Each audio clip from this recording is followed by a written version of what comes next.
In today's class, we're going to be talking about multiplication of vector. For any scalar k, the product Ka is a vector parallel to A, whose magnitude is the magnitude of k times that of A. If k is greater than 0, then Ka, the multiplication of the scalar k times the vector A, well then Ka and A have the same direction. Here is our vector A, and here is, if k is 3, 3a will be 3 times as long, but in the same direction as vector A. If k is less than 0, or it's negative, then Ka and A will have opposite directions. Here again is vector A, and if k is negative 2, it will be in the opposite direction and twice as long. If k is 0, then obviously Ka equals 0. That's the 0 vector. Note that if vector A is parallel to vector B, then A is equal to Kb.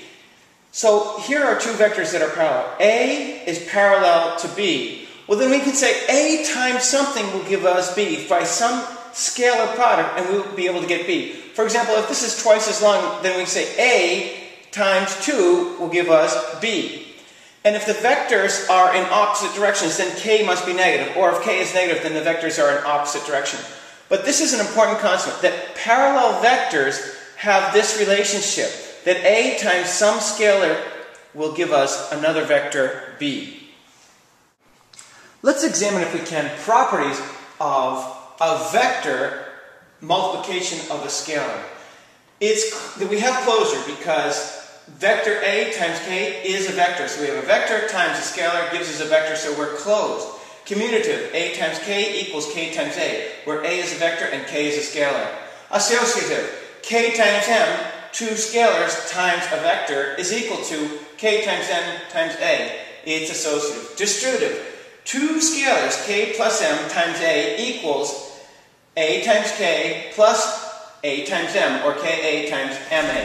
What does that mean? Well, if I have two scalars times a vector, here is my first vector, A, and I'm going to have two scalars times a vector. I only have one vector here, so there's only one vector represented.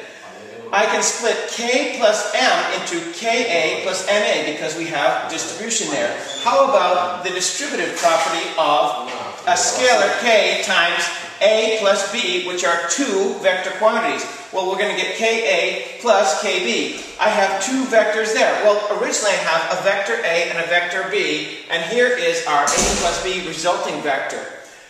If I multiply by K, I get Ka, which is in the same direction but a different magnitude. And if I multiply K times B, I get Kb, which is in the same direction as B but a different magnitude.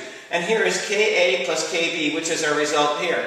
Just the interesting part here is that here are two scalars and one vector, and we only have one vector there. Here are two vectors and one scalar, and we're going to have a vector plus a vector gives us this resulting Ka plus K.